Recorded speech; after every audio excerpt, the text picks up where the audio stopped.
तो हेलो दोस्तों, स्वागत है आपका फिर से हमारे यूट्यूब चैनल एचटी सिनेमास पर।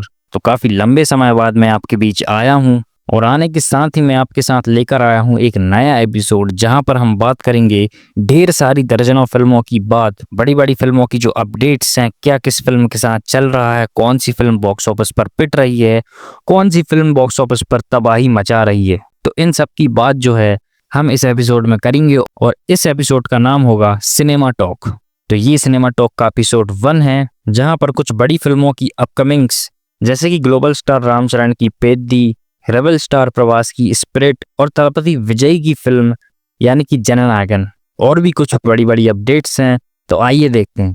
तो सबसे पहले वीडियो की शुरुआत करते हैं रामचरण की हाईली अपकमिंग फिल्म यानी कि पेद्दी से। बुच्ची बाबू सेना के डायरेक्शन में बन रही फिल्म पेद्दी का अब जो है 50% शूट खत्म हो चुका है और अभी हाल फिलहाल में जो है इस फिल्म की शूटिंग श्रीलंका में चल रही है, जहां पर इसका एक हाई एक्शन सीन्स फिल्माया जा रहा है। और अगर इसके फर्स्ट सिंगल यानी कि पहले गाने के रिलीज की बात करें तो जहां तक इसके डायरेक्टर ने बताया है, अगले 10 से 15 दिन के बीच जो है इसका पहला गाना रिलीज करवा दिया जाएगा। और इस फिल्म से जो सबसे बड़ी अपडेट निकल के आ रही है, जहां पर पेद्दी फिल्म को रिलीज किया जाना था 27 मार्च यानी कि रामचरण के बर्थडे के मौके पर, तो उसको जो है प्रीपोन्ड कर दिया गया है, यानी कि रिलीज को जो है पीछे कर दिया गया है।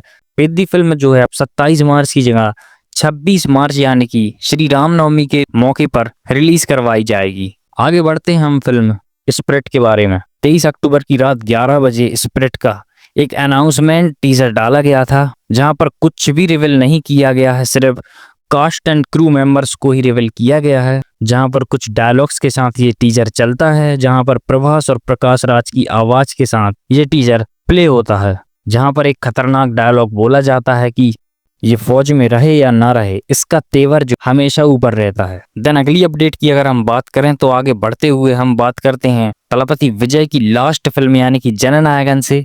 जननायकन से ये अपडेट निकल के आ रही है कि जननायकन का जो है फर्स्ट सिंगल और इसकी रिलीज डेट पोस्टपोन हो सकती है, यानी कि फर्स्ट सिंगल को अभी तक आ जाना चाहिए था दिवाली के मौके पर, लेकिन आप सभी को पता ही है थलपति विजय के करूर हादसे में 41 लोगों की मौत हो गई है। उसके चलते मेकर्स जो है बिल्कुल भी रिस्क नहीं लेना चाहते, तो इसकी रिलीज डेट जो है पोस्टपोन हो सकती है। हाँ, 90% चांस में इसकी जो है रिलीज डेट पोस्टपोन नहीं होती, लेकिन 10% अभी भी चांस है कि जननायकन की रिलीज डेट जो है पोस्टपोन हो सकती है। वो क्यों? क्योंकि एक तो ये तलपति विजय की आखिरी फिल्म है और एक बड़ी फिल्म है, और इस फिल्म की डबिंग का काम भी पूरा हो चुका है, साथ ही साथ पोस्ट प्रोडक्शन का काम भी ऑलरेडी खत्म हो चुका है।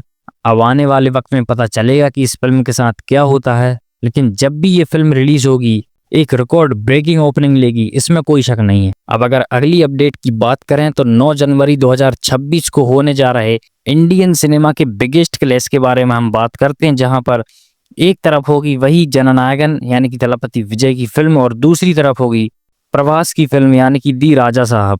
ऑडियंस जो है बिल्कुल नहीं चाहती कि ये क्लैश हो, लेकिन पोंगल के मौके पर जो है पता ही है कैसी फिल्मों की मारामारी चलती है। अब देखने में ये इंटरेस्टिंग होगा कि कौन सी फिल्म जो है पोंगल पर तबाही मचाएगी। जहां पर जननायकन फिल्म का जो बजट है वो है 350 करोड़, वहीं दूसरी तरफ राजा साहब का जो बजट है वो है 450 करोड़।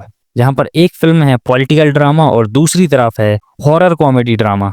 तो जननायकन वर्सेस राजा साहब में आप किसके लिए इंटरेस्टिंग है वो आप हमें कमेंट करके बता सकते हैं। देन अब बात कर लेते हैं कुछ OTT रिलीज की, जो कि अभी अभी जो है OTT पर रिलीज हुई हैं, जहां पर कल यानी कि 23 अक्टूबर के मौके पर। और आज की लास्ट अपडेट ये है, पवन कल्याण की ब्लॉकबस्टर फिल्म यानी कि they call him OG release हुई है।